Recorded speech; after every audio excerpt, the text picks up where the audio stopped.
Hi అండి, welcome to my home kitchen. మనం ఆలు పరాటా రెసిపీ చూద్దాం. ముందుగా ఆలుగడ్డలు క్లీన్ చేసుకొని కడుక్కొని స్టవ్ మీద ఉడకబెట్టాలి. ముందుగా ఆలుగడ్డలని ఉడకబెట్టుకుందాం. గోధుమ పిండి తీసుకొని ఆలుగడ్డ ఉడికేంతలోపు మనం చపాతీ పిండిలాగా గోధుమ పిండిని నానబెట్టేసుకుందాం. యాడ్ చేసుకొని చపాతీ కడుక్కోవాలి. చపాతీ పిండిని ఇలా నానబెట్టుకోవాలి. ఆలుగడ్డ ఉడికిపోయిందండి.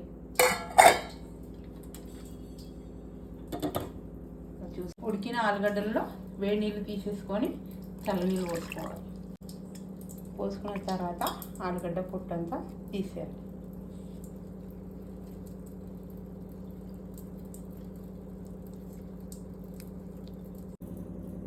ఆలుగడ్డని ఇలా స్మాష్ చేసుకోవాలి. తర్వాత స్టవ్ పై ప్యాన్ పెట్టుకొని స్టవ్ వెలిగించుకోవాలి. నేనైతే 3 ఆలుగడ్డలు తీసుకున్నానండి. దానికి తగినంత ఆయిల్ పోసుకుందాం. ఆయిల్ హీట్ అయిందండి. జీలకర్ర ఆవాలు వేసుకుందాం. సన్నగా కట్ చేసుకున్న ఆనియన్ ముక్కలు వేసుకుందాం.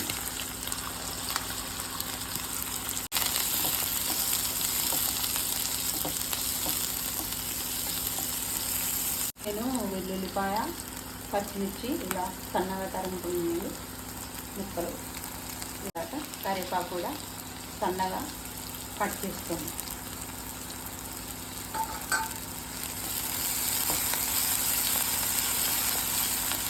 బ్రౌనిష్గా రావాలి. ఆనియన్స్ బ్రౌన్ వచ్చే వరకు వేడి చేద్దామండి. ఇప్పుడు కొంచెం పసుపు, తగినంత సాల్ట్ వేసుకుందాం.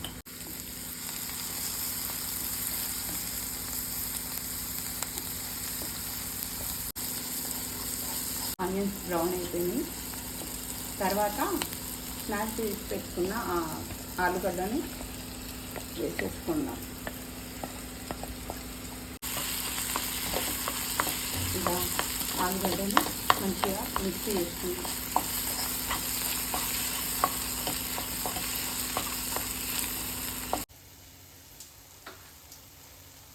ఆలు పరాటాకి కర్రీ రెడీ అవుతుందండి. కొంచెం జీలకర్ర మెంతుల పొడి, సన్నగా కట్ చేసుకున్న కొత్తిమీర వేసుకొని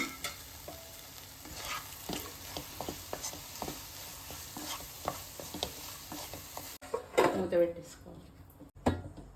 ఆలు కర్రీ రెడీ. ఆలు కర్రీ రెడీ అయిపోయిందండి. ఆలు పరాటాకి కొంచెం చల్లారే వరకు వెయిట్ చేద్దాం. చేయడానికి నేను ఇలా ముద్దలు రెడీ చేసి పెట్టుకున్నానండి. మీద పెంక పెట్టేసుకున్నాను. చపాతీ ముద్దను తీసుకొని కొంచెం చపాతీ తీసుకున్నట్టు చేసి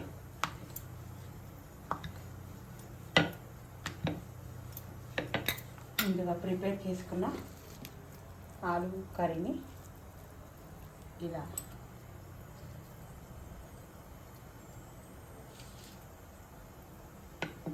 తర్వాత ఇలా ఫోల్డ్ చేసుకోవాలి.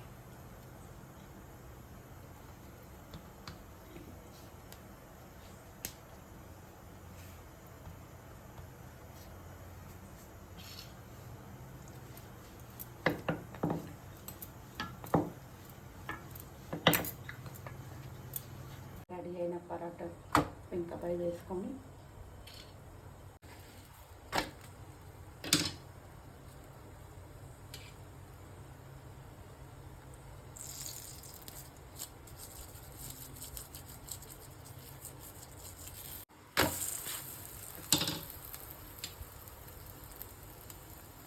రెండు పక్కల ఆయిల్ వేసుకోవాలి. చపాతీ ఆలు పరాటాకి పరాటా రెడీ అయిపోయిందండి. నచ్చితే లైక్, షేర్ అండ్ సబ్స్క్రైబ్ చేసుకోండి.